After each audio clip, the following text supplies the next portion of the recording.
Tonight, the full transcript of former FBI Director Jim Comey's interview with George Stephanopoulos has been released. It's a massive interview, clocking in at more than 5 hours, and it's deeply revealing. By now, you've probably heard a lot about what Comey has had to say about Donald Trump, and not very much of that was newsworthy, it turned out. The real value of this interview is what it says about James Comey. By the end, you realize that Comey never should have been FBI director. He's too partisan. Trump's main mistake was in not firing him on Inauguration Day. In his interview with ABC, Comey defends his prosecution of Martha Stewart, who you remember went to jail for lying to federal prosecutors. He then attacks General David Petraeus. According to Comey, Petraeus should have faced far more than a lone charge for mishandling classified information. He should have gone to prison for lying. In Comey's words, lying, quote, strikes at the heart of our rule of law in this country. Fair enough. The powerful should be held accountable for their misdeeds. But then Comey goes on to talk about the Mark Rich case. Do you remember that? On his way out of office, Bill Clinton sold a presidential pardon to a wanted felon who had fled the country. Comey is unambiguous about that case. Quote, I've never heard of another case where a fugitive from justice was pardoned. So Stephanopoulos then asks the obvious question. Quote, did you draw any conclusions about the Clintons, about Hillary Clinton from those experiences? Comey's response? Nope, none at all. Selling a presidential pardon to a fugitive says nothing whatsoever about the Clintons or their character. And by the way, Comey goes on to say, that Hillary Clinton is awfully smart and hardworking. Loretta Lynch gets the same soft treatment. Comey concedes that as Attorney General, Lynch did in fact pressure him to describe the Hillary email investigation as a, quote, matter, rather than what it actually was, a criminal investigation. Did Comey spot this obvious effort to politicize justice? Nope, not even close. His first concern when she told him to refer to the Clinton email controversy as a matter rather than an investigation. Did you think she was doing that to protect Hillary Clinton? I didn't know. It worried me. It gave me an uncomfortable feeling because the Clinton campaign had been trying to come up with other words to describe it. You know, I don't know, says Jim Comey. Comey doesn't know if Lynch was trying to protect Hillary Clinton. He doesn't want to draw any conclusions from that. He has no idea if the Attorney General was behaving politically when she told him to parrot the Clinton campaign's talking points. Comey goes on to say Loretta Lynch is a very smart and good person whom he respects very much. We remember that in the middle of all of this saga, President Obama publicly and repeatedly dismissed the entire Hillary Clinton email investigation as a nothing burger. Of course Hillary did nothing wrong, Obama said. Well, Comey concedes that Obama is a very smart lawyer, and he should have known better than to weigh in on an active investigation as president. The president shouldn't do that. Quote, do you think Obama was trying to color the case? Stephanopoulos asked.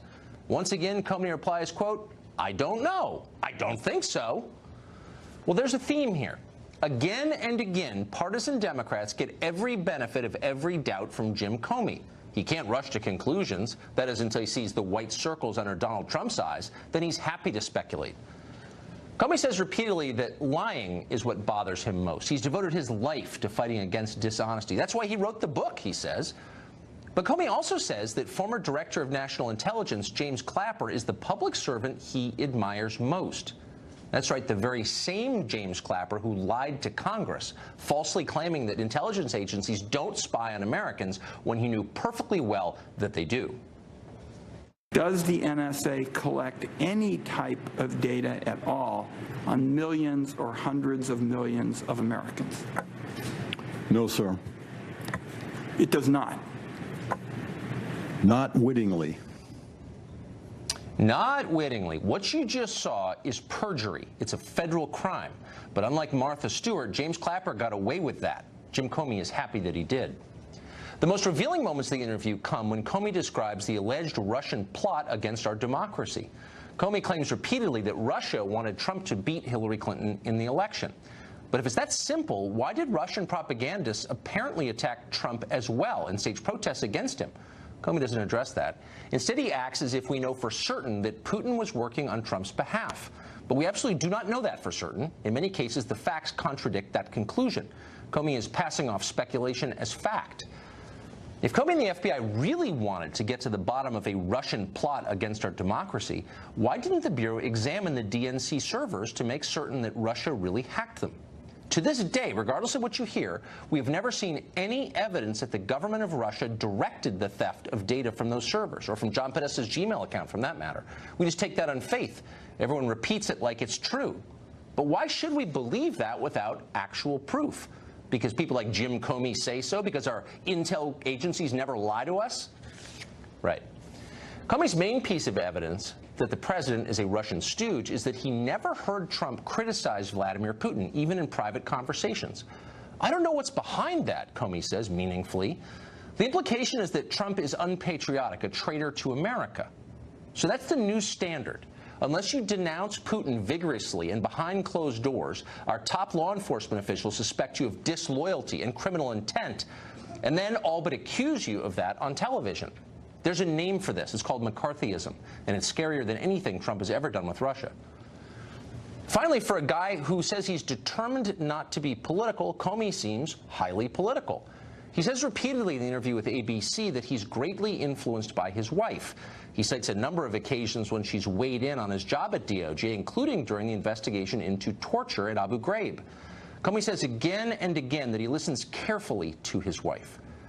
Well, given that, it's significant that Comey's wife turns out to be a bitter Hillary partisan. Watch. On Saturday, January 21st, masses of demonstrators take to the streets, among them the family of James Comey. My wife and girls marched in the Women's March the day after President Trump's inauguration. At least my 4 daughters, probably all 5 of my kids, wanted Hillary Clinton to be the first woman president. I know my amazing spouse did. I wanted a woman president really badly, and I supported Hillary Clinton. A lot of my friends worked for her, and I was devastated when she lost. Well, wait a second. We have news here. Jim Comey was the director of the FBI working for President Donald Trump.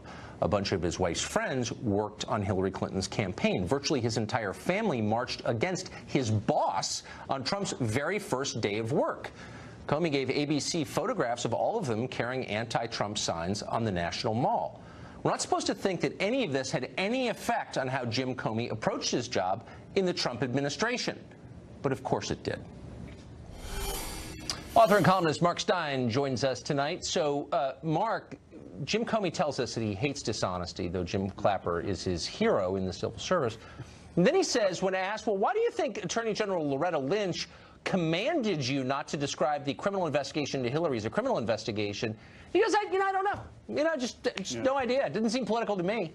I mean, that's false.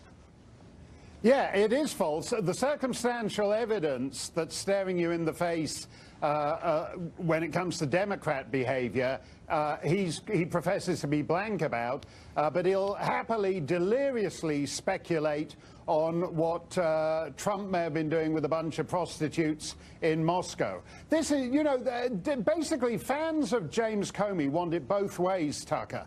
I was listening to that bit about his wife and daughters marching in the Women's March the day after Trump's inauguration. On the one hand, we're told that James Comey is a straight shooter, a straight arrow, a Boy Scout. He's a nonpartisan civil servant. He's a straight shooting G-man. And on the other hand, his entire family is marching in this Women's March. I believe something like 4 million people marched across America. So out of the female population of the United States, that's about 2.5%. So it's not just that Mrs. Comey is a Hillary voter. It's that she's in the hardest hardcore of Hillary partisans.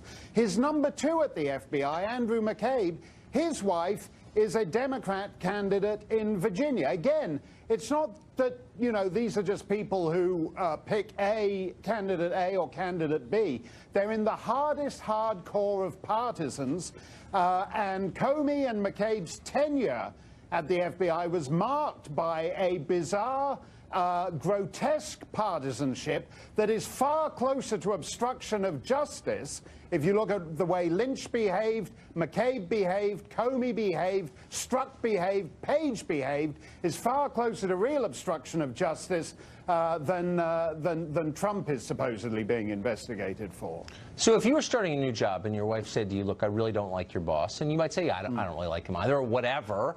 No, I really don't like him. I want to go march with a sign denouncing him on the National Mall on his first day of work.